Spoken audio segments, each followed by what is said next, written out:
오늘 태도 시리즈 15번째예요. 도전이란 제목으로 함께 말씀을 나누기를 원합니다. 이 도전이란 말씀 들을 때 여러분 그냥 사람의 말로 듣지 말고 주님이 주시는 음성으로 들으시고 여러분 필요한 각계 영역에서 다시 일어나시고 다시 시작하시고 다시 도전하게 되시기를 주님의 이름으로 축원합니다. 자, 오늘 본문의 내용은 여러분 잘 아시는 하나님이 여호수아에게 새로운 사명을 맡기시는 장면이에요. 자, 이스라엘 백성들 그동안 가나안 땅에 가기 전에 그 애굽 땅의 노예였습니다. 이런 노예 백성들을 모세를 통해서 그들 이끌어내시고 이제 광야를 지나가는 과정에서 하도 백성들이 이제 원망하고 불평하니까 하나님께서 훈련을 시키시기 위해서 결국은 그냥 광야로 다시 내려보내서 40년을 거기 보내면서 불평하던 사람들 다 죽을 때까지 기다리시게 되잖아요. 이제 그랬다가 나중에 모세가 죽고 나서 하나님이 여호수아를 다시 세워서 이 백성의 지도자 사명을 맡기시는데 지도자 사명을 감당할 경험이 없었던 여호수아에게는요, 이게 너무너무 힘들고 어려운 겁니다. 왜 그런가 하면 문제가 한두 가지가 아니에요. 제일 중요한 것은 뭔가 하면 가나안 땅을 가야 되는데 가나안 땅이 비어있는 땅이 아니에요.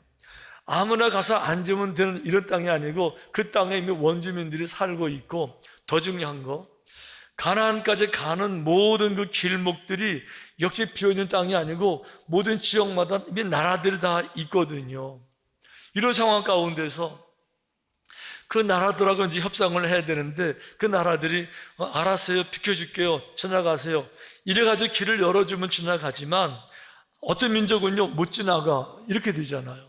그러면 그 나라하고 또 싸우고 이래가지고 가야 되는데, 전쟁을 한 나라하고 해도 힘든데요, 여러 나라하고 싸우면서 가야 되는 게 이게 얼마나 어려운 차거든요.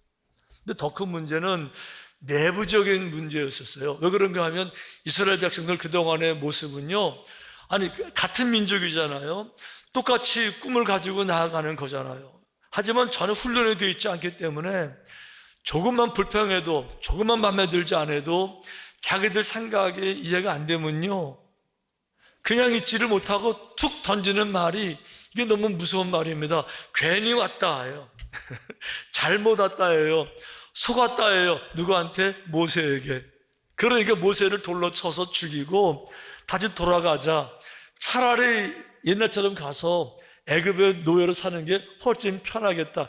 이게 한 번이 아니고 계속 반복되는 과정에서 나중에 모세가 그래요. 진짜 너무한다. 해도 너무한다. 한두 번은 참았는데 끝까지 그러니까 마지막 모세가 참지를 못해요. 이제 마지막에는 이제 물이 없는 상황에서 수많은 기적을 경험했음에도 불구하고 이제 물이 없으니까 또 잘못 왔다 돌로 치자 막 그럴 때 하나님께서 모세에게 말씀해요. 모세야, 저 반석을 향해서 지팡이를 가르쳐서 이렇게 물을 내라 그랬는데, 지팡이를 이렇게 포인트 하면 돼요. 딱 찍어서 물 하면 되는 건데 이렇게 하라고 화가 났잖아요. 지팡이를 들어서 반석을 향해서 그냥 내리치면서 후려치면서 말을, 내가 너희 같은 사람들을 위해서 꼭 물을 내야 되느냐 이러면서 이제 홧김에 그냥 지팡이를 휘둘렀는데 하나님이 그거 딱 지적하시면서, 너는 내 영광을 드러내들 이 귀한 자리에서 내 혈기를 부리고 너는 그 죄 때문에 가나안에 못 들어가. 이래가지고 못 들어가는 거예요. 그 백성들을 지금 이제 여호수아가 맡아야 되는 건데 이게 너무 감당이 안 되잖아요. 이래가지고 이 여호수아가 이거 할 수 있을까 걱정하고 염려하는데요, 하나님께서 그 여호수아에게 새로운 사명을 주시는 1장에 보니까 똑같은 말을, 같은 말을 반복해서 하세요. 이 말입니다. 강하고 담대하라. 뭐라고요? 강하고 담대하라. 이 말은 무슨 말인가 하면 지금 여호수아는 강하고 담대하지 못한 거예요. 강하고 담대한 사람에게는 이런 말이 필요가 없어요. 왜? 이미 돼 있는데 뭘 그런 말을 해요. 자, 이 상태에 이르지 못했기 때문에 내가 지금 요것이 아니니까 이렇게 해야 돼 하고 주시는 말씀인데, 강하고 담대하라 이거예요. 강하고 담대하라. 너 지금 떨고 있다. 너 지금 염려한다. 너 지금 의심하고 있잖아. 과연 할 수 있을까? 아예 못하는 거야. 어떻게 하지? 너 지금 고민하잖아. 이런 상황 가운데서 강하고 담대하라를 던지시는 거예요. 내가 그들의 조상에게 맹세하여 그들에게 주리라 한 땅을 이 백성에게 차지하게 하리라. 내가 할 테니까 너는 나를 믿고 강하고 담대하라. 이 말씀을 주셨는데, 한 번이 아니에요. 다음 절에 또 반복하시는데 조금 더 나가서 이렇게 말합니다. 오직 강하고, 오직이라는 말은요, only, 오직 one way, 한 길밖에 없습니다. 오직 강한 것만 추구해, 강한 것만 무장해, 강한 것만 붙잡아, 강하기만 해. 다른 건 하지 말라는 거예요. 강하기만 해. 거기다가 극히 담대하여, 적당히 담대한 것까지 안 되는 거예요. 가슴을 정말 be brave, 완전히 가슴을 펴고 극히 담대하고, 이런 마음으로 무장하라는 거죠.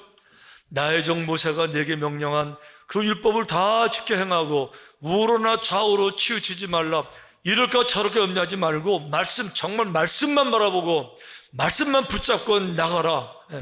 말씀만 붙잡고 강하고 담대하게 하라는 것이죠. 그러면 어디를 가든지 형통하게 되리라. 할렐루야, 할렐루야. 이걸로 끝난 게 아니에요. 세 번째 또 주세요. 이렇게 말씀하세요. 9절에 보니까 내가 내게 명령한 것이 아니냐, 강하고 담대하라. 또 강하고 담대하라. 그러면서 두려워하지 말며. 왜 그래요? 지금 두려워하고 있어요. 지금 걱정하고 있다고요. 지금 놀라고 있어요. 내가 할 수 있을까? 네. 당황하고 있다고요. 그러니까 당황하지 말고 두려워 말고 어디로 가든지. 무슨 얘기죠? 어떤 상황이 되든지예요. 좋을 때만이 아니고 나쁠 때, 힘들 때, 어려울 때, 어떤 상황이 되든지 간에 네 하나님 여호와가 너와 함께 할 것이다. 할렐루야. 그러니까 강하고 담대하라. 강하고 담대하라. 결국 여러분, 여호수아는 이 말씀을 붙잡습니다. 이 말씀을 붙잡고 강하고 담대한 이 말씀에 순종하고 이 기도하면서 강하고 담대함으로 무장하고 결과적으로 마지막 장 가보게 되면 가나안 땅에 들어가 있는 걸 볼 수가 있어요. 할렐루야. 이 여호수아 이야기를 보면서 우리는 이 도전이라고 하는 것에 대해서 몇 가지 아주 중요한 지혜를, 정말 중요한 지혜를 얻게 됩니다. 자, 먼저 생각해 보면 이거예요. 우리가 왜 도전을 해야 되는가? 도전이 인생에게 왜 필요한가? 이 부분에 대해서 좀 깊게 묵상할 필요가 있어요. 근데 성경을 보니까, 여호수아 일들을 보니까 왜 도전이 필요한가 하면, 하나님께서는 우리 모두가 애굽에서 노예로 살기를 원하시지 않기 때문에 그러시는 거예요. 자, 어떤 부모가 자식이 떡을 달라 그러면 떡을 주세요 그러면 떡 딱딱하죠? 딱딱한 거는 비슷한 거 돌을 주면서 이것도 딱딱하니까 그냥 떡으로 생각하고 먹어, 이렇게 말하면서 떡을 달라는 자식에게 돌을 줄 부모가 어디 있어요? 아무리 연약하고 혹은 악한 부모라도 자식에게 좋은 걸 줄 줄 안다고 말씀하셨는데, 하물며 하늘의 하나님께서 주의 백성들은 우리들에게, 하나님을 섬기는 우리들이 왜 노예로 살기를 원하시겠냐 말이죠. 이거 아니에요. 이거 아니고요. 노예에서 해방돼서 가나안 땅에 들어가서 정말 젖과 꿀이 그 땅에 들어가서 노예가 아니라 주인으로, 자유인으로, 떳떳하게 당당하게 빛 가운데 행복하게 살기 원하시죠. 할렐루야. 이게 중요한 거예요. 그 문제는 뭔가 하면, 이 애굽의 노예에서 저쪽에 있는 가나안까지 가야 되는데, 모든 사람들에게 가나안 땅을 주는 게 아니고 그냥 가는 것이 아니라 애굽 노예에서 아름다운 삶을 향해 나아가는 모든 길, 이 길을 하나님의 다른 이름으로 부르시는데, 그것이 뭐예요? 그게 바로 도전이라는 길이에요. 도전을 통해서만 이 땅에 이룰 수가 있는 거죠. 도전하지 않으면 이룰 수가 없는 거죠. 도전이라는 말은 두 가지를 전제로 해요. 한 가지는 힘들다, 내 힘에 겹다. 이거 한 가지를 가지고 있어요. 또 한 가지는 내 문제에 비해서 나는 너무 초라하다, 나는 힘이 없다, 나는 능력이 없다. 이 두 가지가 있을 때만 도전을 하면 만들어지는 건데, 가나안에 가기 전에 애굽 땅에서 그들은 훈련된 것도 없고요, 가진 것도 없어요. 네. 노예였다고요. 거기서 수많은 적들이 버티고 있어. 이제부터 모두 전쟁을 해야 되는데 너무 위험해요. 내 능력 벗어나요. 그래서 많은 사람들이 도전을 못하는 거죠. 도전을 못하니까 마지막까지 노예로 살다가 노예로 끝날 수밖에 없는 건데, 이스라엘 백성은 달랐어요. 안 되는 상황에서, 불가능한 상황에서 그들은 할 수 있다고 생각했고, 왜 그래요? 나는 부족하지만 하나님이 함께 하시니까. 아멘. 이거를 믿고 이걸 붙잡은 거예요. 그리고 도전을 통해서 결국 어떻게 했습니까? 모든 일들 도전하면서 천국에 이르게 된 거예요. 믿음의 사람들이 갖는 생각 중에 한 가지 오해는 뭔가 하면, 100% 우리가 믿음 생활을 하다가 주님을 영접한 다음에 주의 보혈을 의지하고 예수님을 구주라고 부르고 주인을 섬기면서 사랑하고 섬겨 살다가 죽게 되면 당연히 천국에 가죠. 왜 그런가 하면 모두가 다 죄가 있는 건 마찬가지지만 주님께서 우리의 모든 죄를 씻겨주시기 위해서 십자가에서 그 고통을 다 당하신 거예요. 보혈을 다 쏟아주셨잖아요. 내 고통을 다 그분이 대신 져 주셨잖아요. 그러니까 주님을 내가 정말 진심으로 영접하고 의지하고 믿고 신뢰하고 섬기면서 그분을 내 구주로 모시는 순간에 그 믿음의 능력이 내게 들어와서 내 모든 죄를 씻길 거니까 죽으면 천국에 가요. 천국이 어디입니까? 파라다이스. 그걸 뭐라고 불러요? heaven, 하늘나라라고 불러요. 왜 거기 천국이죠? 천국에는요 하나님의 뜻만 이루어지는 겁니다. 거기는요 모든 죄가 없어요. 죄가 가지고 오는 모든 고통도 천국에 있을 수가 없는 겁니다. 모든 천국에는요 한 평화예요, 자유예요, 기쁨입니다, 풍성함입니다, 축복입니다. 문제는 문제가 아니에요. 문제를 대하는 시각의 문제고, 모든 문제를 직면했을 때 내가 누구의 이야기를 들어야 되는지 판단력의 문제고 지혜의 문제인 거지, 문제는 항상 있는 거예요. 홍해바다는 항상 그 자리에 있었고 여리고성 항상 그 자리에 항상 있었던 거죠. 다만 어떻게 바라보느냐. 성령님은 너는 건너갈 수 있어, 마귀는 못 건너가. 너는 저성을 무너뜨릴 수 있어, 마귀는 저성의 높이 좀 봐, 저성의 두께 좀 봐, 너는 못해.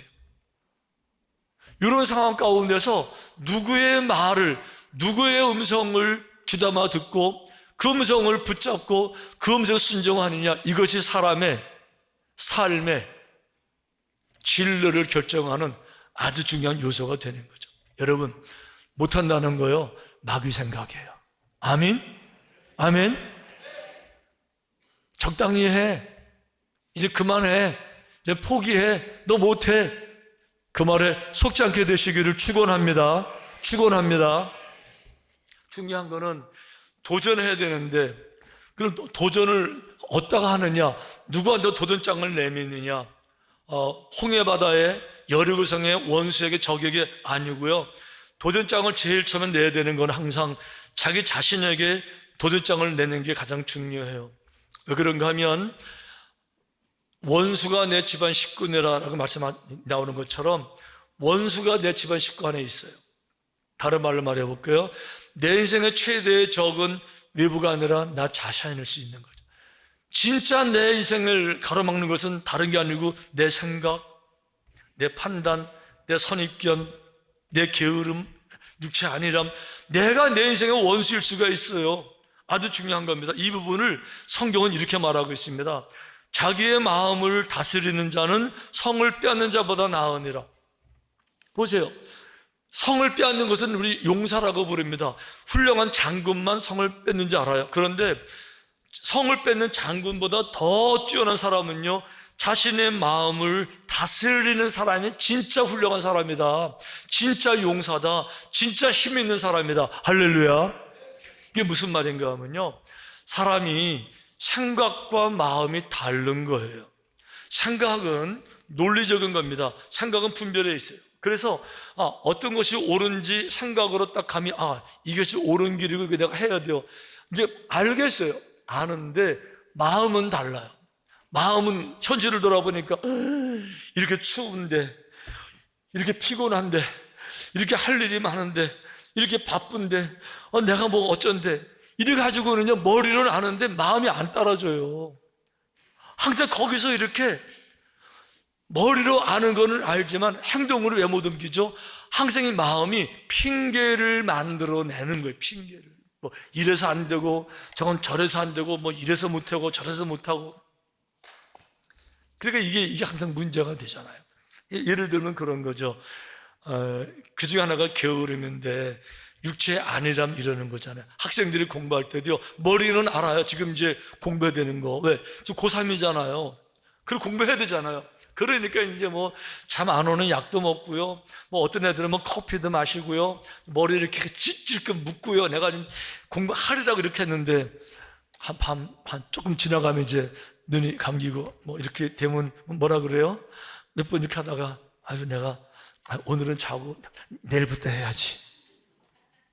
날마다 내일부터, 날마다. 이게 지금 머리하고 마음이 따로 노는 거예요. 머리는 알아, 이게 옳은 거. 그런데 이 마음은 너무 육체가 힘드니까 타협하면서 뭐 내일부터 뭐 기도가 똑같아요. 기도해야 되고 다 알잖아요. 그런데 늘 마음이 지금 너무 더우니까 혹은 너무 추우니까 너무 바쁘니까 그리고 또 빠져나가고 그래서 뭐라 그러는 거예요? 자기 마음을 다스리는 사람이 진짜 자기 자신에게 도전장을 내야 되는 겁니다. 중요한 건 부분이, 우리 세상에서도 그런 얘기 하잖아요. 세상을 정말 다스리고 싶어요? 그러면 자기를 먼저 다스리라는 거잖아요. 수신을 먼저 하라는 거잖아요. 내 마음 먼저 다스리고 나와 싸워 이기고, 그리고 내 가정을 다스리고, 그러고 나서 나를 다스리는 거예요. 내가 나도 못 이기면서 뭘 내가 세상을 이기고 적을 이겨요? 자신을 쳐서 이길 수 있는 능력. 아멘. 이스라엘 백성들이 여호수아와 함께 전진해 나가는 모습 보니까 그런 마음을 가졌더라고요. 여리고성이 얼마나 성벽이 높고 두꺼워요.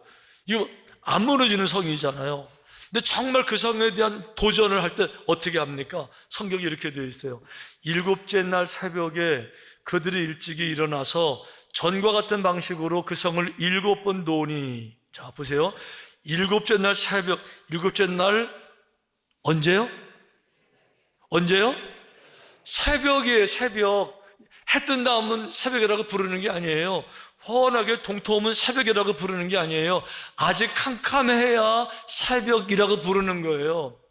아직 해가 안 떠서, 아직 미명이 안 밝아와서, 아직 컴컴한 상태가 남아있어야, 그래야 새벽이에요.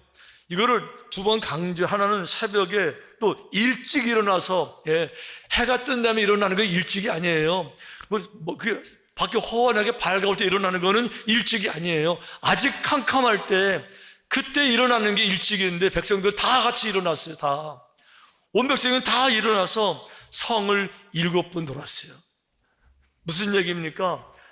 적군과 싸우기 전에 자신들을 스스로와 싸우면서 이겨내는 겁니다. 게으름이요, 피곤함이요, 나태함이요, 그걸 쳐서 이기는 거죠. 자신과 싸워서 이기는 사람들이 결국 성벽도 무너뜨리게 될 줄로 믿습니다. 또 한 가지 도전은 뭔가 하면, 여러분 기도의 도전장을 내야 돼요. 내가 진짜 제대로 된 기도 한번 해보리라. 내가 정말 기도를 내가 할 거예요. 기도에 승리하리라. 정말 기도의 목표를 정하고 기도에 이겨버리라. 기도의 도전장을 내야 돼요. 왜 그런가 하면, 기도가, 이게 이제 신비한 거예요. 기도가 결국은 키예요. 기도가 답입니다. 왜 그런가 하면, 도전이라는 말 아까 말씀드렸죠. 상대방이 너무 크다, 문제가 너무 크다, 또 한 가지 문제에 비해서 나는 능력이 안 된다, 내 힘으로 감당하지 안 된다. 그럴 때 도전하는 거예요. 문제가 쉬울 때는요 도전이 아니에요. 여쭤볼게요. 여러분 오늘 아침 식사하고 오셨을 텐데, 아침 식사할 때 결사적으로 도전하는 마음으로 식사 손 들어보세요. 밥 먹는 거는 도전이 필요 없어요. 그건 그냥 내가 즐기면 돼요. 왜? 힘들지 않으니까. 무서운 게 않으니까. 그냥 먹으면 되는 거예요. 쉬운 거는요, 도전이라는 말을 안 쓰는 거예요. 그런데 상대방이 워낙 커요. 자, 치악산 정상 비로봉 그 올라갈 때 너무 힘들잖아요. 너무 올라갈 때 여러분 사다리 병창이라는 그 절벽 있잖아요. 그 절벽 올라갈 때 도전이 필요해요? 필요 없어요? 도전은 그럴 때 필요한 거예요. 너무 위험하고 나는 무섭고. 그러니까 중요한 건 뭔가 하면 내 힘으로 감당이 안 되는 일들을 내가 해야 되는데 내 능력이 안 되잖아요. 그러면 무언가 새로운 힘이 있어줘야 이길 수 있는데 이 새로운 힘을 뭘로 공급받아요? 그게 바로 기도라는 거예요. 그래서 기도가 중요한 겁니다. 기도는 능력을 공급받는 축복의 통로예요. 기도는 하나님과 대화인 거예요. 이 전력에 연결되어지는 신비로운 파워, 이게 바로 기도의 능력이라는 거죠. 예를 들어 말씀드리면 하드웨어가 중요하죠. 하드웨어. 우리 교회만 하더라도 벌써 이 기둥들이 어느 튼튼합니까? 기둥들 아주 튼튼하고 스크린 잘 되어 있고 마이크 빵빵해요. 그런데 중요한 건 뭔가 하면 하드웨어가 되어 있더라도요, 소프트웨어, 예를 들면 여기에 전기가 안 들어오면 이게 다 소용없어요. 이 예배당, 이렇게 웅장한 예배당이지만 전기 안 들어오면 지금 새카만 밤처럼 아무것도 안 보여요. 안 믿어져요? 한번 불 꺼볼까요? 어떻게 되는지 여러분? 이 홀에 창문 아무것도 없는데 불 꺼볼까요? 전기 나가면요, 아무런 소용없는 겁니다. 인생이 똑같아요. 하드웨어, 이 몸 그럴듯해도요, 건강 멋져 보여도요, 여기서 주의 능력이 빠져버리면, 하나님의 지혜가 없어지게 되면, 그분의 분별력이 없어지게 되면, 하나님 주신 힘이 없게 되면요, 세상은 너무 커요. 내 힘으로 감당하기 어려워요. 하지만 기도에 승리하게 되면, 기도를 통해서 온갖 종류의 하나님의 모든 자원들을 내가 다 공급받게 되면요, 어떤 방해물도 어떤 원수들도 다 이기게 될 줄로 믿습니다. 그래서 사도 바울이 그런 고백하는 거죠. 나는 부족하지만, 나는 능력이 부족하지만 내게 능력을 주시는 자 앞에서 내가 모든 걸 내가 다 할 수 있습니다. 중요한 그거예요. 내가 능력을 주시는 분이 계신다는 거잖아요. 그 능력을 주시는 분과 대화하고, 이게 필요하고 저게 필요하고, 때로는 내가 뭐가 필요한지도 몰라요. 때로는 우리 인간이 얼마나 어리석은가 하면, 내가 나를 돌아보는데 내 문제가 뭔지 나도 모르겠어. 분명히 내 문제가 꼬여 있는데, 내 인생이 풀리지도 않고 있는데, 해결을 해야 되는데 문제를 알아야 내가 구하고 찾잖아요. 내가 봐도 문제가 뭔지도 몰라요. 뭐가 내가 필요한지도 모르고 있잖아요. 이게 우리 인간의 솔직한 모습 아니세요? 결국 기도예요. 기도할 때 눈이 열리고요, 기도할 때 안 보인 것들이 보이고요, 기도할 때 없던 능력이 생기게 될 줄로 믿습니다. 여러분 가운데 힘들다고 느끼는 분 분명히 계세요. 제가 알아요. 느껴져요. 적당히 하자 타협하는 분 계신 제가 알아요. 못하겠다 포기하는 분 계신 제가 알아요. 근데 그거요, 사탄이 주는 생각이에요. 근데 사탄은 그렇게 했어요. 못해, 안 돼. 도전을 못하게 방해하는 거예요. 못해. 도전을 못했으니까 마지막에 열매도 없죠. 그때 가서 후회하게 하는 것은 사탄의 공개된 전략이에요. 아시잖아요. 오늘 말씀 그냥 지나가지 말고 이 말씀 붙잡고 다시 일어나게 되시기를, 아멘. 다시 시작하게 되시기를, 아멘. 그런 삶이 되시기를 주님의 이름으로 축원합니다.